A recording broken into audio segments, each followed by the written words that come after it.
Luís Henrique Petencourt Reis trouxe agora a público um livro que ficou 60 anos guardado numa caixa de sapatos. Livro este da sua autoria, mas que se deve a todo o trabalho de recolha de orações feito por Manuel Inácio de Melo. Manuel Inácio de Melo foi de resto um grande filântropo micaelense, foi uma pessoa nascido no Nordeste, portanto em 1898, que de resto, também intelectual, acaba por ir residir para Ponta Delgada. Foi um grande empresário, foi ele que fundou na altura a agência Melo em Ponta Delgada, fundou o Clube União Esportiva também em Ponta Delgada, e há durante cerca de 60 anos que ele escreve em vários jornais, portanto, micaelenses, e tem uma particularidade fantástica, que é a dedicação que ele tem às romarias quaresmais de São Miguel. Ora, é também muito curioso que Manuel Inácio de Melo não apenas incorpora uma romaria uma vez, e falo já com 63 anos, portanto já numa idade um pouco mais avançada, não tão comum para quem está a começar, mas de resto ele acaba por cumprir em 1961 este desígnio de ir na romaria, e isto despoleta um outro aspecto fundamental para este livro, que é exatamente a recolha de orações que os irmãos mestres dos ranchos poderiam ter e que não estivessem registadas em livro. Ele faz isso com um compromisso descomunal em 1961, envia portanto uns pequenos questionários até sobre dados biográficos dos mestres, pedindo exatamente a que lhe enviassem 2 orações não registadas. Isto acontece com cerca de 34 mestres, que a maior parte manda, realmente retribui as orações.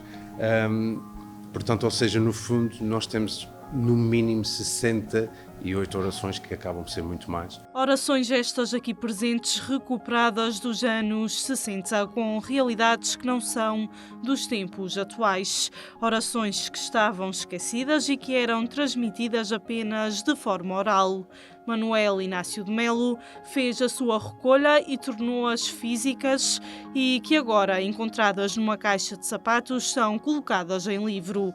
Acima de tudo, um grande cariz histórico aqui presente e até a identidade de um povo espelhada. Há uma filha do Manuel Inácio de Melo que, ao falecer,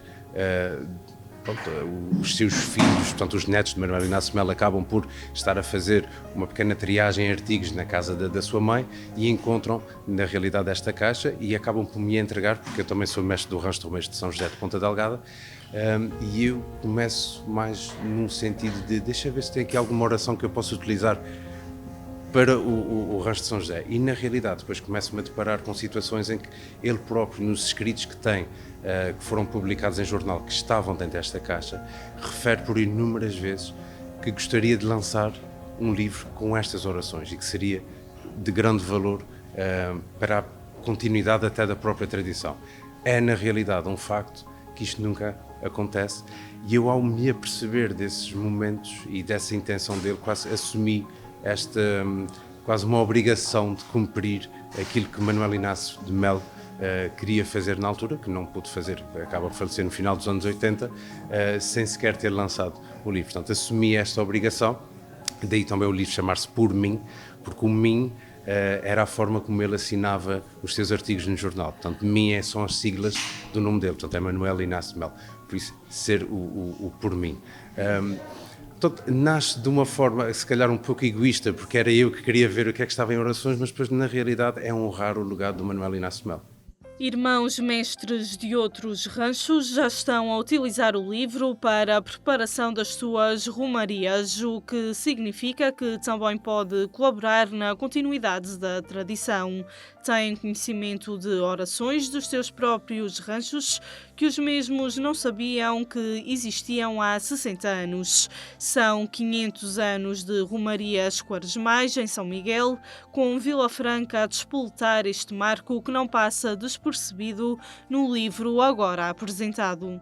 Estas romarias estão tão impressas na nossa vivência micaelense, e são de tal forma importante a nível espiritual, porque é na realidade uma manifestação popular, portanto isto não vem da igreja, isto vem do povo, aliás por muitas vezes foi proibido, até com a ordem de bispo, quer no século XVI, quer no século XVII, inclusivamente ainda no século XIX, após a Guerra Liberal, voltam a aparecer proibições em relação aos roméis, mas eles nunca pararam, mesmo com as proibições que recebiam, nunca pararam. É claro que para um natural de São Miguel é uma coisa que nós nos habituamos a crescer com aquele barulho telúrico, aquele som daqueles homens barbudos pelo caminho, mas também é com muito gosto que vejo hoje em dia que esta tradição já se começa a expressar noutras ilhas, nomeadamente na Terceira. Portanto, porque na realidade aquilo é um retiro espiritual, sejamos muito francos, para quem já fez uma romaria, percebe a calma e a paz que é realmente entregar-nos ao provisório, entregar-nos aos elementos. Estamos à mercê das chuvas, estamos à mercê do sol, estamos à mercê de uma noite mal dormida, ou neste caso em São Miguel 7 noites mal dormidas, mas é muito difícil explicar todo o fenómeno das romarias sem o experienciar. As romarias quaresmais fazem parte do ADN micaelense. É importante valorizar a recolha destes elementos-chave de oração que têm de ser divulgados e registados. Não só as orações, como também os nomes de pessoas envolvidas e que acabam por fazer parte da historiografia dos Açores. Com documentação histórica que não existe em mais lado nenhum, este é o primeiro livro da editora Escritora Edições, de mãos dadas com o facto de também ser o primeiro livro de Luís Reis. Apesar de que os recentes estudos indicam que cada vez se lê menos, mas nota-se que também se vendem mais livros, o que pode parecer um contrassenso. Há muitos livros a serem vendidos, mas para efeitos de leitura, às vezes as coisas não são consonantes, mas o livro vai ter sempre uma presença, e o livro em papel vai ter sempre uma presença, mesmo que a digitalização às vezes imponha que os livros sejam digitalizados, ou que sejam online, mas o livro tem sempre um papel da transmissão do conhecimento e, sobretudo, de fixar o conhecimento no tempo. Não quer dizer que o digital também não fixe, mas o livro em papel numa biblioteca pessoal, numa biblioteca pública, tem sempre o seu impacto. Aqui também, como é que é criar uma editora? Este é o primeiro livro, o que é que se pretende para o futuro? Isto é assim, a editora surgiu porque uma vez comprei o domínio escritor.pt para a internet e não sabia o que é que havia de fazer com ele, porque ele apareceu-me e eu adquiri-o. E não sabia se ia fazer um blog pessoal, se ia fazer uma página pessoal, o que é que ia fazer. Entretanto surgiu, porque sempre foi um desejo que eu tive de editar livros, para além de os escrever também, mas sempre tive o desejo de editar livros, porque eu tenho sentido que há muita gente que quer publicar livros e que muitas vezes tem entraves, tem um entrave da parte comercial em si.